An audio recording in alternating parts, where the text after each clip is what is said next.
Bismillahirrahmanirrahim. Genel Merkez Medya Başkanlığı olarak hem ulusal medyayı hem de yerel medyayı ziyaret etme kapsamında bugün Siirt'e geldik.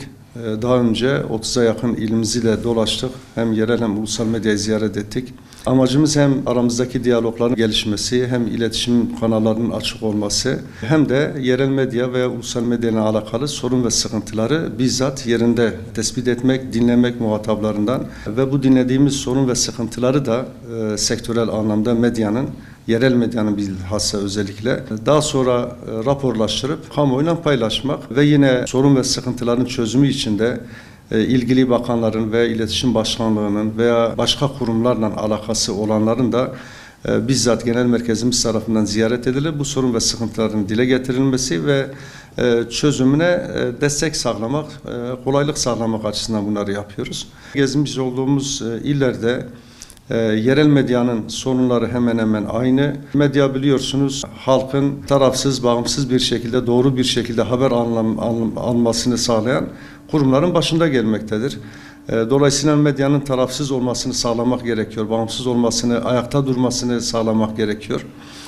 Bunun için de hem hükümetin hem de yerel iktidarların, mülki amirlerin medyaya destek vermesi gerekiyor. Maalesef yapmış olduğumuz tespitlere göre ne valiliklerin, kaymakamların ne de belediye başkanlarının bu konuda herhangi bir bütçe ayırmadığını biz gördük. Muhataplarımız da bunu dile getirdiler. Herkesin kendi yerelinde, kendi gazetesine, kendi televizyonuna sahip çıkması gerekiyor. Yıllarını bu mesleğe vermiş ama şu anda ciddi maddi sorunlarla, sıkıntılarla karşılaşan medyamız var.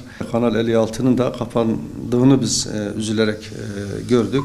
Şimdi televizyonculuk biliyorsunuz yerel yani ulusal anlamda yayın yapsa bile yani ayda en azından 1,5-2 milyona yakın bir maddi giderleri var. Devlete ödemiş oldukları bir vergi var. Yine frekans ödemesi var. Personel çalıştırmak zorundalar. Şimdi Cumhurbaşkanı buradan çıkarmış olan Siirt ilimize aslında başta Cumhurbaşkanı'nın sahip çıkması gerekiyordu.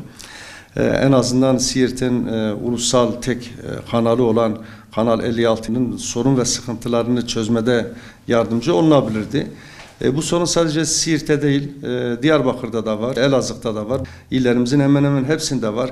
Yani yerel düzeyde ulusal televizyon haberciliği yapanlarda çok ciddi masraflardan dolayı hepsi kapandılar veya bir kısmı kapanmakla karşı karşıya. İletişim Başkanlığı bir çözüm üretebilir. Frekans parası almayabilir.